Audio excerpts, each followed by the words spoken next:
حضرت بلال حبشی رضی اللہ تعالیٰ عنہ نے سارا گھر کا کام کاج خود سے سنبھال لیا تھا. ایک دن غائب ہو گئے حضرت بلال اذان دے کے, فجر کی اذان دے کے. ایک دن فجر کی اذان دے کے غائب نہیں ہونا چاہیے. کیا خیال ہے آپ کا؟ مؤذن کو اذان دے کے غائب, اسے مسجد میں پھر رہنا چاہیے. حضرت بلال حبشی رضی اللہ تعالیٰ عنہ اذان پڑھی, غائب ہو گئے. صحابہ ڈھونڈ رہے ہیں بلال کدھر ہے, اقامت پڑھے. حضور نے فرمایا ٹھہر جاؤ, بلال آئے گا تو اقامت پڑھے گا. بلال آئے گا تو جلدی نہ کیا کرو مسجد میں. اگر 2-4 منٹ کبھی دیر ہو جائے نا نماز میں تو جلدی کوئی بات نہیں, اللہ کے گھر ہی آئے ہو نا, جلدی نہ مچایا کرو. اللہ کا گھر ہے, رحمت والی جگہ ہے. حضور نے فرمایا بلال آئے گا تو اذان پڑھے گا. اب سب صحابہ خاموش ہیں کہ بلال جاتا نہیں, کام بھی اس کا کوئی ایسا نہیں. حضرت بلال دوڑے آئے, جلدی دوڑے آئے. رسول پاک صلی اللہ علیہ وسلم نے سوال ہی نہیں کیا کہ بلال تو کدھر سے آیا ہے. فرمایا آ گئے ہو؟ حضور آ گیا ہوں. پڑھو اقامت پڑھی, جماعت ہو گئی. اب صحابہ کرام علی مریدوان حیران ہے کہ حضور نے پوچھا ہی نہیں اور بلال آیا بھی دیر سے. حضرت جناب سیدنا صدیق اکبر, جناب مقداد, جناب سلمان فارسی, چند صحابہ نا حضرت بلال کو لے کے, کون ہے بلال تو کدھر تھا؟ راز کی کوئی بات ہے جو بتاتا نہیں, کدھر تھا؟ حضرت بلال رضی اللہ تعالیٰ عنہ کی آنکھوں میں آنسو آ گئے, رو پڑے. کہ بلال کوئی گہری بات ہے, بتا معاملہ کیا ہے, روتا کیوں ہے؟ حضرت بلال حبشی رضی اللہ تعالیٰ عنہ فرمانے لگے جب حضرت خدیجہ الکبریٰ گھر میں چکی پیستی تھی, تھک جاتی تھی نا, تو میں مدد کرایا کرتا تھا. کتنے دن بیت گئے, جب فجر کی اذان دینے کے لیے گزرتا ہوں تو حضرت فاطمہ الزہرا کے بچے روتے ہوتے ہیں. فرمایا میں نے حضرت فاطمہ کو گود میں کھلایا ہے. مجھے اپنے محبوب کی شہزادی سے بڑا پیار ہے. کئی دنوں سے حضور کی خدمت میں عرض کر رہا تھا یا رسول اللہ کو مہربانی فرمائیں. حضور نے رات پیغام بھیجا ہے سیدہ فاطمہ کو کہ بلال جب آئے تو پردہ کر کے اندر چلی جایا کر. حضرت بلال فرماتے ہیں اذان دے کے گیا تھا حضرت فاطمہ کے گھر. میں نے کہا محبوب کی بیٹی ذرا پردہ کر لے, تو بچوں کو دودھ پلا, میں تیری چکی پیس دیتا ہوں. حضرت بلال حبشی کی آنکھوں میں آنسو رو رو کے بتلاتے ہیں. فرمایا سیدہ طیبہ طاہرہ حضرت فاطمہ الزہرا, میرے حبیب نے پتہ کیا فرمایا؟ فرمایا جس نے فاطمہ کو راضی کیا اس نے تو مجھے راضی کیا. حضرت سیدنا بلال حبشی فرماتے میں نے چکی پیسی اور میں تمہیں کیا بتاؤں, میرے محبوب کی بیٹی نے مجھے بڑی ہی دعائیں دی ہیں. انہوں نے مجھ پر بڑا ہی اظہار محبت فرمایا ہے. فرمایا میں آذان سے لے کر جماعت تک لوگ تسبیحاں رولتے ہیں, لوگ قرآن کی آیات کی تلاوت کرتے ہیں. آذان سے لے کر جماعت تک لوگ مختلف قسم کے اذکار میں مشغول ہوتے ہیں. فرمایا میرا ذکر سنو, میری تلاوت سنو, میرا وظیفہ سنو. میں آذان سے لے کر جماعت تک محمد عربی کی بیٹی کی خدمت کرنے چلا جاتا ہوں. رسول پاک صلی اللہ علیہ وسلم کی شہزادی کی چکی پیس کے آیا. حضرت بلال نے اس انداز میں, بدر کی جنگ لگ گئی, بدر کا مارکا, حضرت بلال کے ہاتھ میں تلوار ہے. کہا میں لڑوں گا, پورا جہاد کروں گا. امیہ بن خلف جو بڑا مارا کرتا تھا نا, وہ دوڑ رہا تھا اپنے بیٹے کو لے کے. آگے کچھ صحابہ کھڑے تھے, وہ قریب سے گزرنے لگا. حضرت بلال نے فرمایا ذرا پکڑنا امیہ کو, یہ مجھے مارا کرتا تھا, ذرا پکڑنا, نہ جانے نہ دینا. امیہ کو صحابہ نے روکا. حضرت عبد الرحمن ابن عوف نے پکڑ کے ایک زور سے گھونسا مارا, ادھر جا کے گرا. حضرت بلال تلوار لے کے کھڑے ہیں امیہ کے سر پہ. کہا امیہ میں تجھے نہیں کہا کرتا تھا اللہ میرے مصطفیٰ کو بڑی عزتیں عطا فرمائے گا؟ میں تجھے نہیں کہا کرتا تھا کہ خدا ہمیں غلبہ دے گا؟ هو الذی ارسل رسولہ بالہدی ودین الحق لیظہرہ علی الدین کلہ. میں نہ کہا کرتا تھا کہ اللہ اس دین کو ہر دین پہ غلبہ دے گا, اور میں دیکھ اللہ نے ہمیں عزت دے دی, دیکھ تو ذلیل کر دیا گیا. حضرت بلال نے مارا, گردن اڑا دی.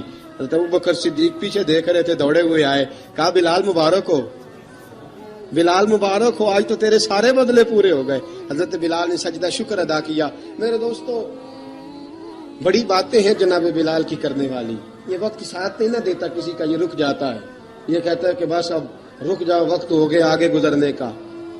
حضرت بلال حبشی رضی اللہ تعالیٰ عنہ رسول پاک کا وصال ہوا نا, حضرت بلال نے منہ سے لفظ ہی کوئی نہیں ادا کیا. کسی نے اپنا دکھڑا کسی انداز میں سنا لیا. حضرت عمر نے کہا, جس نے کہا حضور وصال کر کے گردن اڑا دوں گا.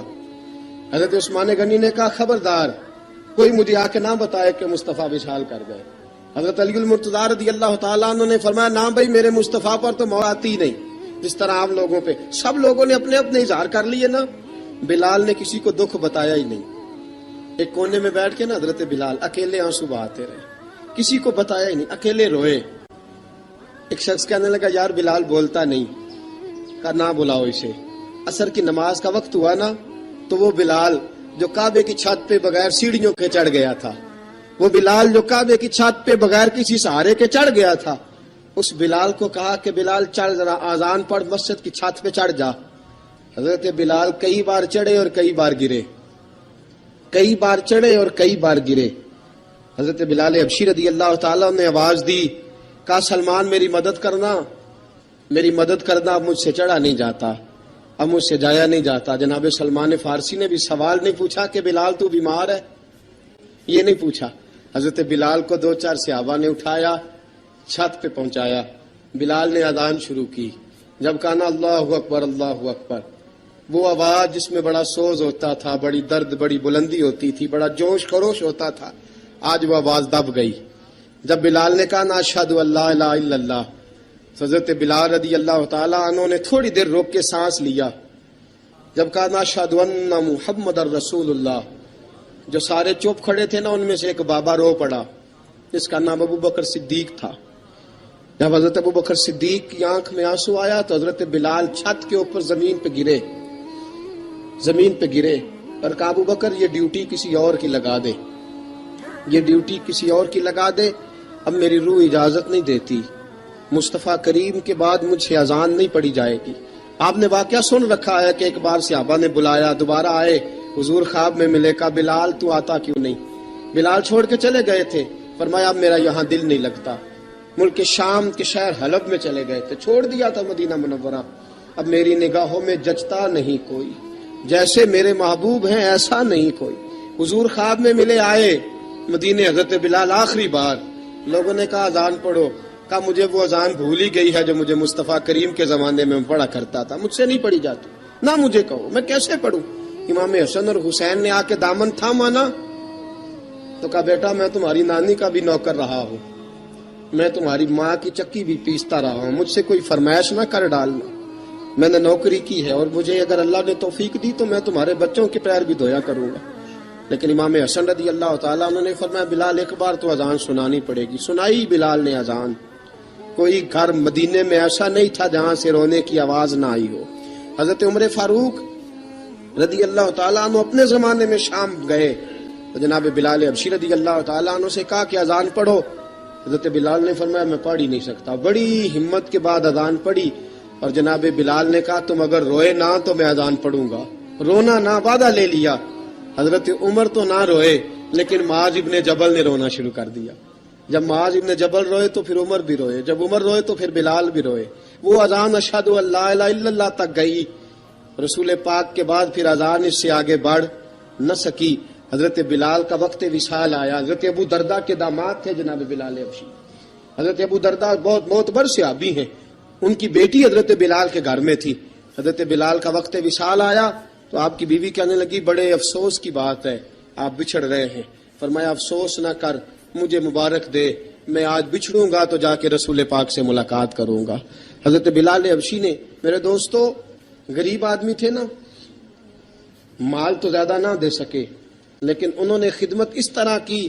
آپ میں کھنگالتا رہا کتابیں، 28-29 کتابیں میں نے کھنگالی اس ہفتے میں حضرت بلال پر. حضرت بلال کا دعویٰ ہی کوئی نہیں. پوری کتابوں میں، پوری سیرت میں کہیں کوئی دعویٰ ملتا؟ کہیں نہیں کہا میں نے یہ خدمت کی ہے. یہ دعویٰ حضرت بلال کا دعویٰ، میں غور کرتا رہا اس بات پر کہ سب لوگ دعویٰ کر لیتے ہیں نا. بعض صحابہ کے دعوے ملتے ہیں کہ ہم نے فلاں موقع پہ خدمت کی تھی، بلال بدر میں، بلال احد میں، بلال خندق میں، بلال فتح مکہ میں. بلال نے ساری خدمتیں اپنے سر، لیکن بلال کا دعویٰ، حضرت بلال نے اپنے منہ سے ایک بار بھی نہیں کہا میں نے یہ خدمت. عشق بہت کیا.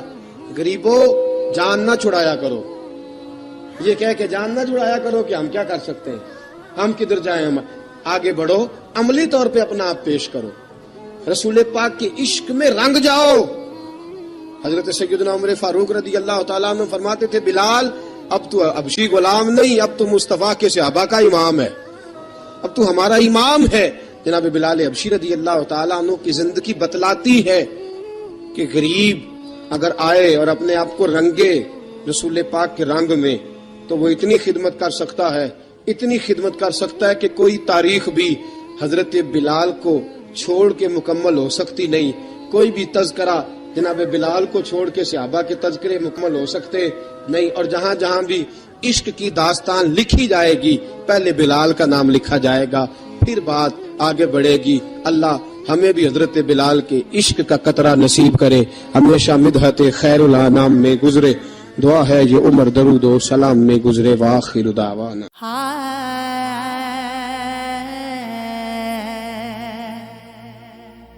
یہ بھی من لینا میں پاگل ہاں، پلا سوچ کا پاگل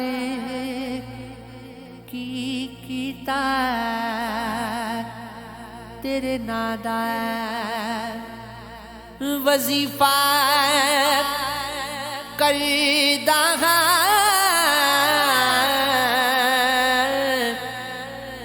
پلا سوچ کامل کیتا مینو دین جہان دی خبر نصیب پلا سوچ غافل کیتا اجنام مصطفیٰ اجڑیا